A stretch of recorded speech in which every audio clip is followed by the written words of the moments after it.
If you're standing in your unfurnished house, the truth is the excitement's probably worn off and now you're just overwhelmed. Well, I want you to take a deep breath with me. Because not all hope and joy is lost, because now you're probably feeling very overwhelmed with the price tags of furnishing this place, right? Well, listen, I'm here to tell you it does not have to be this way.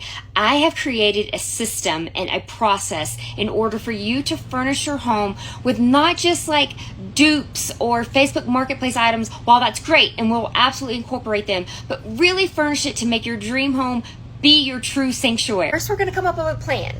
Then we're going to come up with a shopping list for the space, for functionality, flow, and we're going to decide what your signature style is. Then you're going to get a shopping list full of designer or budget-friendly pieces.